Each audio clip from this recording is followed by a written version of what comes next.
Brooklyn, Trinidad in the building. Young Devyn, what's up? Good, I'm good. I'm excited to be here. Girl, it's been a long time coming. Yes, and we've been plotting on you for the longest. You didn't even know. When Mama made it, the series that I had out about a year ago, we were plotting on having you. It didn't happen. Then we were supposed to have you again. It didn't happen. All these things have been getting in the way. But it's perfect. This was like the perfect time. First of all, you got the best interview out of me because the hair done, the makeup on. Hello? Like, this is the best one. So, yes. Yeah, I saved my look for the best. I love that. Yeah. I love that energy a lot. And it's even more important because Baby Goat 2 drops when? Tonight. I'm excited. I'm really excited. Like, I've been working super hard on Baby Go 2, and I just think that it's a project that is going to, like, set me apart a lot from a lot of artists or just a lot of conversation that's going on in New York City right now. Right. So I think it's dope. Like, people are going to hear it and just really be like, nah, yeah, she's a dope artist. Yeah, that's her. Yeah, I can't wait. I'm excited about it, and we're going to talk more about it. But first, we got to go back to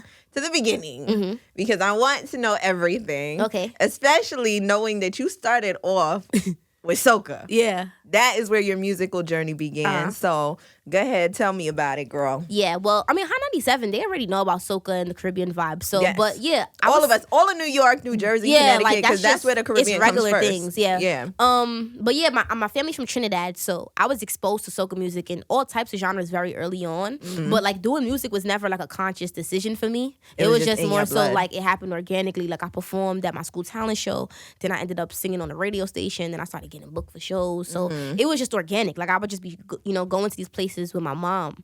And then I just got really big really fast because there was no kid in the soca market at the time. Right. So I was the one kid that everybody was booking for the kids shows. Everybody was booking for every single thing. And were you loving it at that time? Yeah, this was fun for you? That's the beauty of it. Like I didn't really even realize that I was an artist or I was becoming an artist or I was even getting booked. I just loved it. Like every time I would go to a kids party, I'm singing. Yeah. So like that's how I thought about it. How would your family prep you for that though? I didn't really have that much prep, Like my mom really just but she'd be like, okay, Devyn, you have a show today. Yeah, this is what we gonna do. Yeah, like she'll tell me I have a show, we'll get ready. And then as I kind of got more into my career, I started like having like rehearsals and things like that. But all of my performances, everything was organic.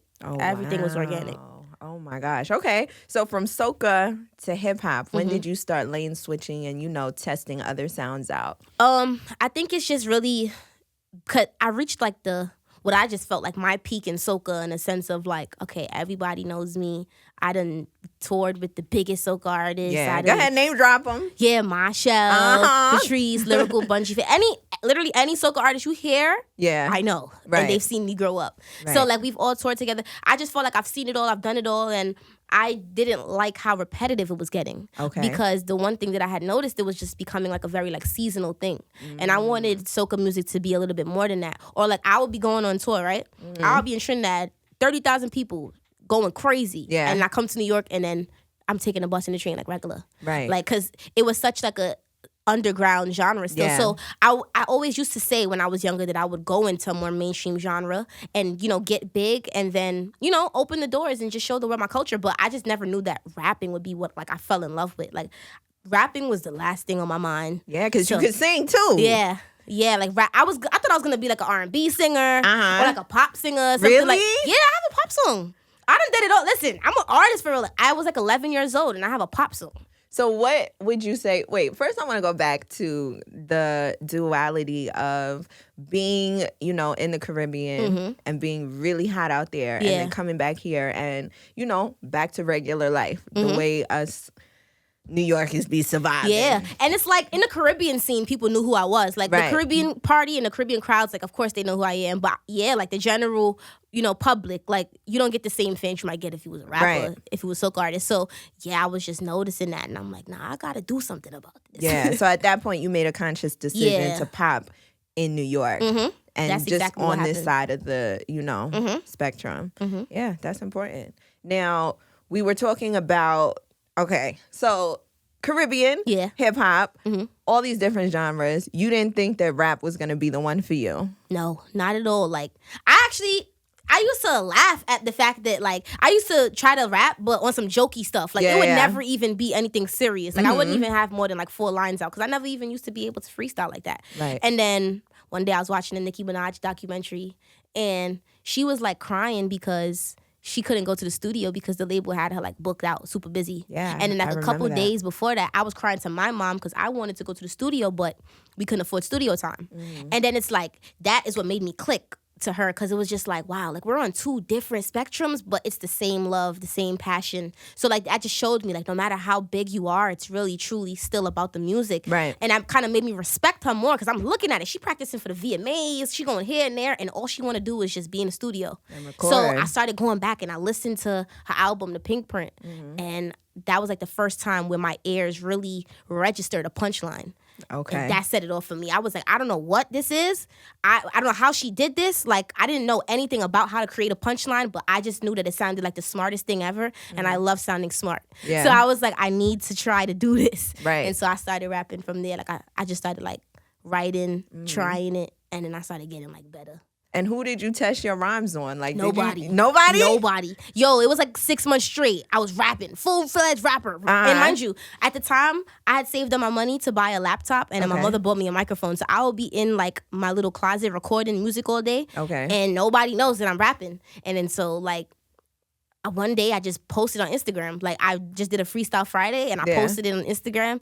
And you know, this is a crowd of Caribbean people, Soca people. So when I posted it, they was like, you rap? Yeah, yeah. And then I posted it another Friday, and then everybody is like, nobody's addressing me like, yo, so you a rapper now? But at the same time, they're seeing me just fall in love with this. But that's the one thing I love about my family and my team. They never questioned anything or down talked anything. Whatever I'm on, they be on. Like, they just always make sure I'm doing it right, of course. Yeah. But they on the same type of timing as me. That family dynamic's really important, and I'm so happy you have that support. Yeah, that's what keeps me like sane. It keeps me humble through all of this craziness. Yeah, and it allows you to keep going. When you have your family on your back, it really don't matter what anybody else says. Yo, right? I was just saying that the other day, right? So like, boom, I smoke weed, right? And if your mom no, it don't matter. Yo, I swear to God, I was just saying that because like for a couple of years, I'm just like, I'm not gonna show people, and then I'm like, my mother no.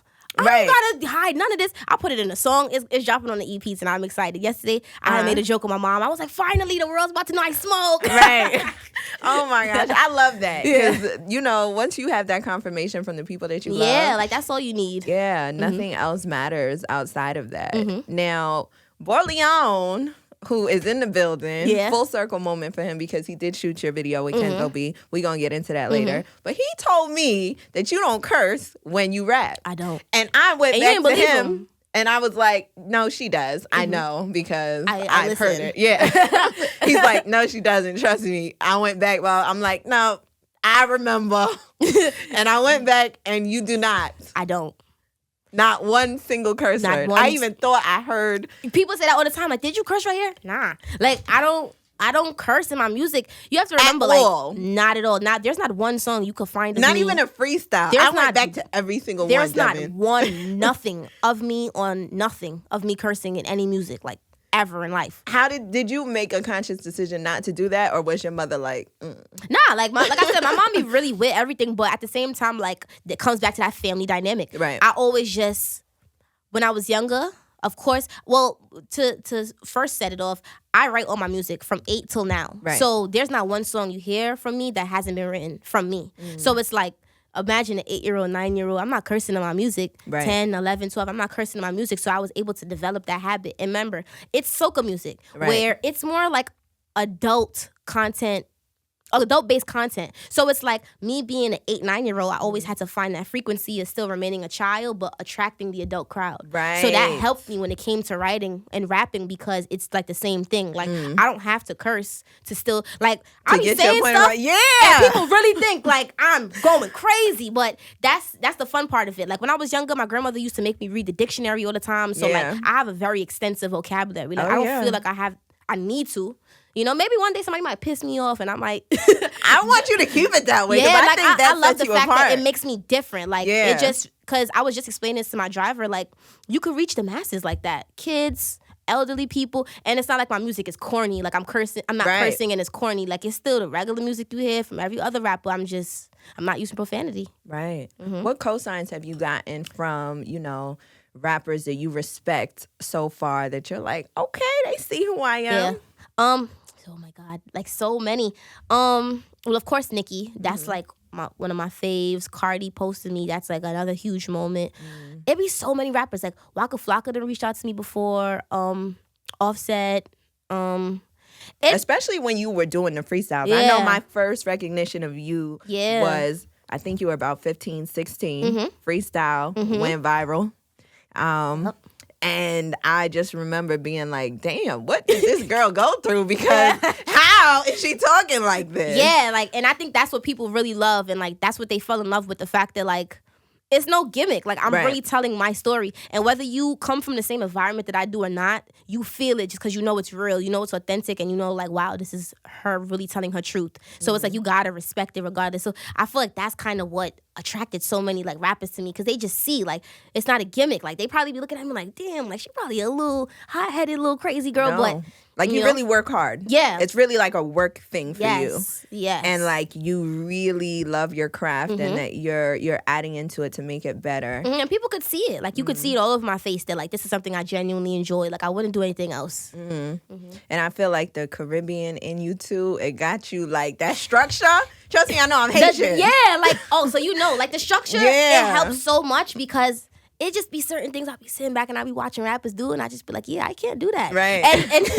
And not even really because like, oh, I'm too young. I could do whatever I want, but it's just in a sense of like, my aunts, my grandmothers, they type in Devyn on YouTube every day. Yes. Like, they are more on top of it than me. Like, my mother sends me videos of people reacting to my stuff. So I know my family is always on the internet. I always want to make sure that I represent my family and my mother, you know, properly to the fullest extent. Not saying that I'm not going to be grown and do what I want to do, but it's just the way you go about it. Right. So, and you want everything. I've always been big on this. Everything that I ever talk about or anything that my family will ever see, they would not be surprised. Right. Exactly. Even if it was crazy. Exactly. They would not be surprised. Exactly. So it's really important that you move in that way. And it's very telling about where you from, where you grew up. Yeah, she from Trinidad. Yeah, for real. What's the energy like, in Brooklyn with your friends as they see you growing into this space? Is your circle getting smaller? Is it getting bigger? Are you getting a lot of love? You know what's so crazy is both.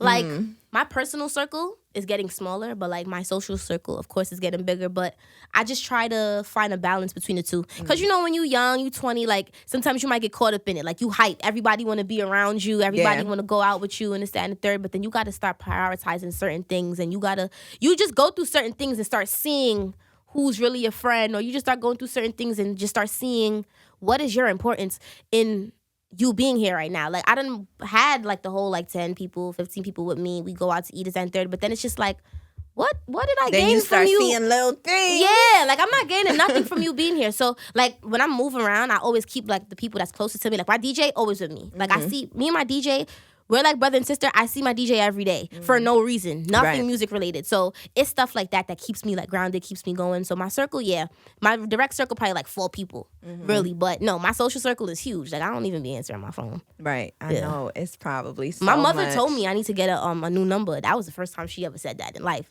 Because I told my mom I need a new number before, and she said no. Really? So the fact that she said that, she know what's up. Yeah, it's time to get the burner. She know what's up. It's time to get the burner. The burner. The work phone. Yeah. Hit me if you need me for work.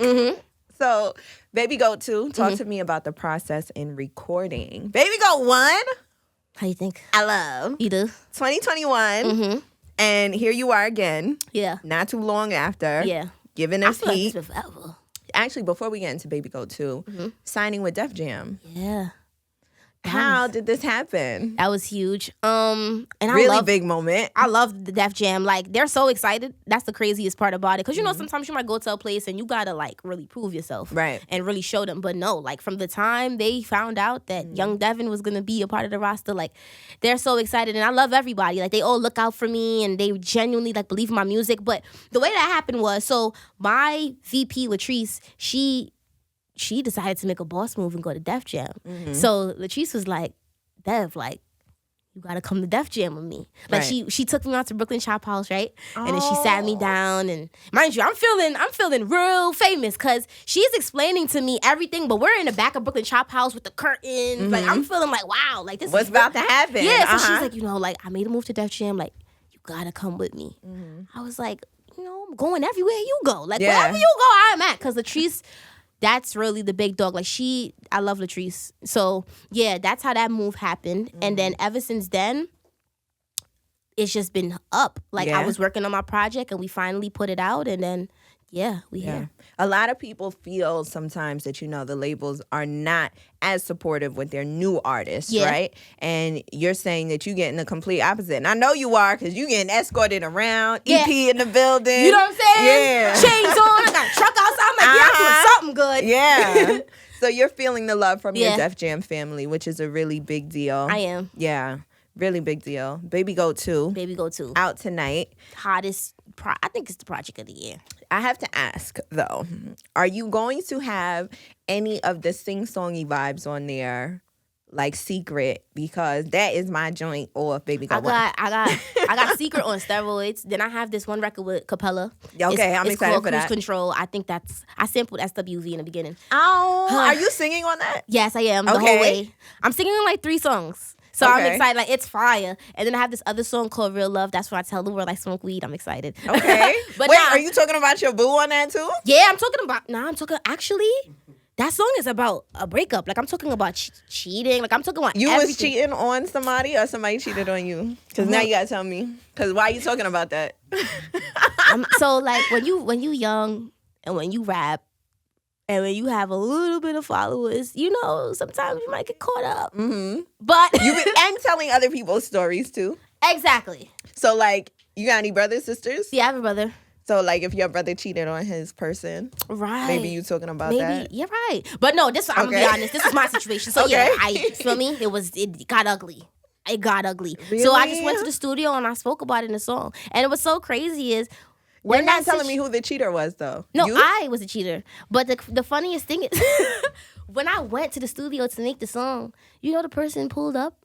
Wow. To fight or what? Yeah, to fight. Wow. I ain't fight, though. So what happened? I made the song. Listen,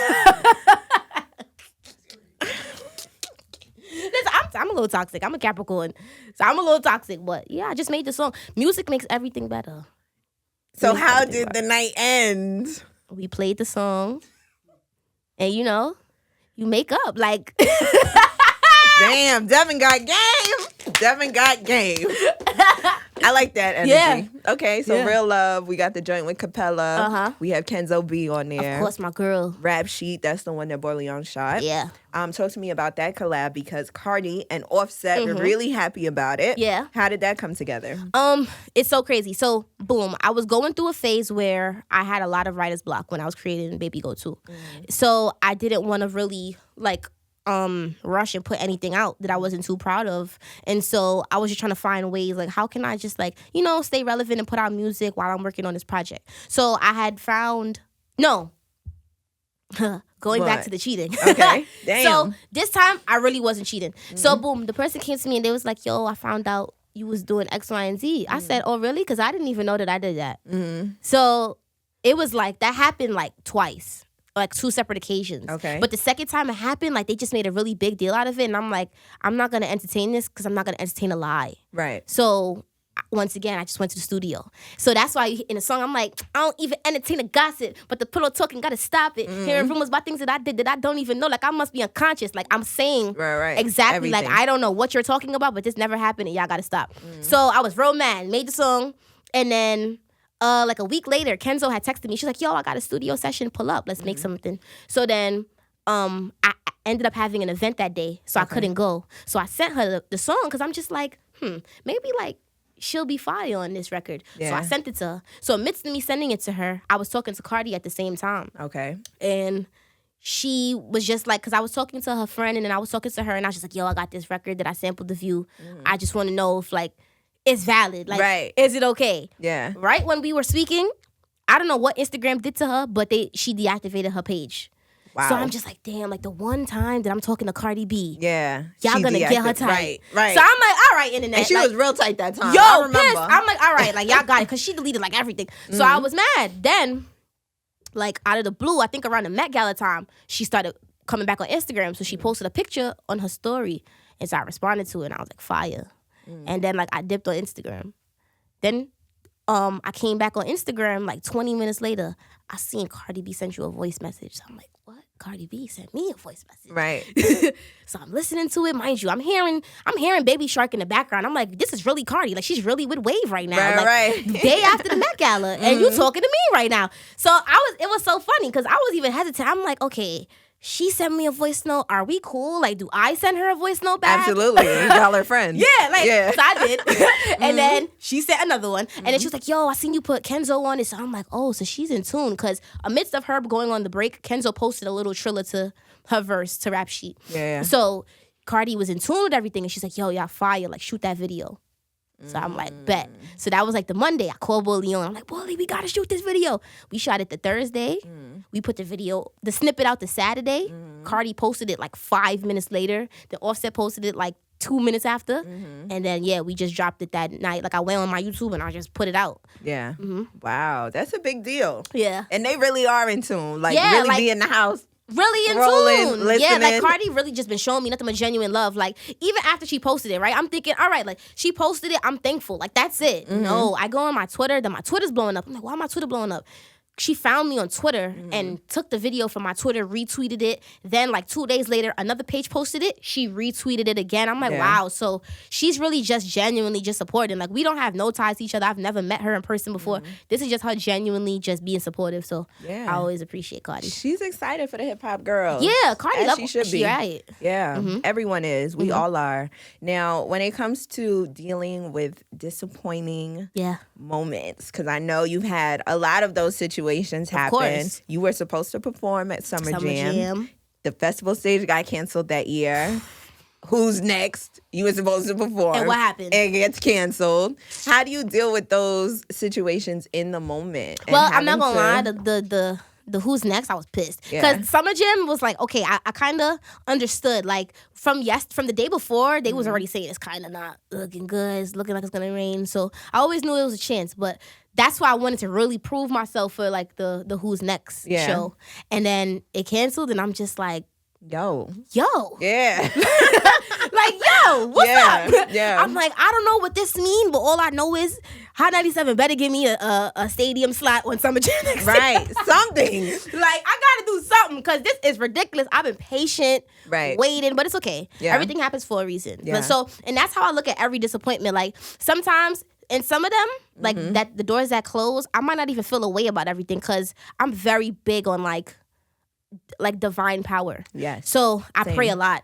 Everything that I do in this life, from rapping to just anything, I pray a lot. So when you have, like, a higher understanding of life, sometimes certain things might not even affect you because you know, like, if something might not happen for me, I already know. All right, God, you closing this door because it's a bigger one opening. Right. I never stress it too much. And, like, even with this whole record with me and Fabio, like, this song is a year old. Like, I did my verse, let's say September 1st, Fabio gave me his verse back like September 5th. Like, wow. The song been sitting here for mad long, but it was a whole process to get it cleared, get Fabio's paperwork. It was so many different things that took a whole year. But now we at the point where the song is out and it's at 250,000 streams in 4 days with no video. Right. So it's like everything happens for a reason. Everything. And you have been preparing for this your entire life. Yeah. So everything that comes your way, it's almost like, okay, what's next? Because this is the journey that you chose. Yeah. Well, that was chosen for you. Yeah. Because I heard you was humming in the ICU. In the ICU. Yeah, I almost died. I really almost died like 2-3 times. Well, mad times. But no. Health-wise, yes. When I was younger, I had like a disease called Kawasaki disease. And it was a very rare disease. Like, it's like 1 every 1,000 kids get it. Yeah. And I just happened to be the one. And I was like really big. Like, let's say I was like 2, but my body size and mass and everything was like a 4-year-old. My face was so swollen where I would be crying and there would be no tears coming out my eyes because like my tear ducts were swollen shut. I couldn't talk, eat. They had to feed me through a tube. I was in the hospital for like 21 days. And then like on the last day, they had told my mom, they was like, yeah, like you should be preparing for like funeral arrangements within like the next couple of hours because it's not looking like she's going to make it. And then literally by the grace of God that night, my personal doctor, she flew in because she was at a convention for like a month in California. So my mom was trying to get in contact with her and she couldn't reach her. And then finally that same night, I guess my doctor came into the office. She heard all of my mother's voicemails for all of the weeks and she went straight to the hospital and physically, literally grabbed me out of that hospital. Because what happened was the hospital that I was at, they thought I had a virus. So they ended up giving me medication. I was feeding the disease. So it was killing me. And then when she took me to the hospital, that's when they did everything and seen, you know, what I really had, and they helped me. But yeah, like, I was just humming my way back to life. That's the one thing the nurses was saying I kept doing. Like, I wouldn't be crying as much anymore. Like, I was just humming. Like, they would always say, that's the one baby that would just be humming. Like, just humming her way back into life. And that's exactly what happened. Yeah, and that's exactly why you're here. You're destined to be in this space, in this industry of music. And, you know, hitting all the genres. We're so excited to see what you do next. Yes. And, you know, you got our support. Of course. Hot 97 is like family. I'll probably be here more than I be in school. You really do. So, I ain't never been to school this much. So, this is, I love that. And we love you for it. So, make sure you keep it coming, boo. Of course. And after Baby Go, once we hear Baby Go 2, we doing it again. Of course. Because now we got to dig deep. Exactly. Yes. You're going to hear real love and be like, all right, I got questions now. Yes, exactly. Thank you for being here, Thank Devyn. you for having me. Of course.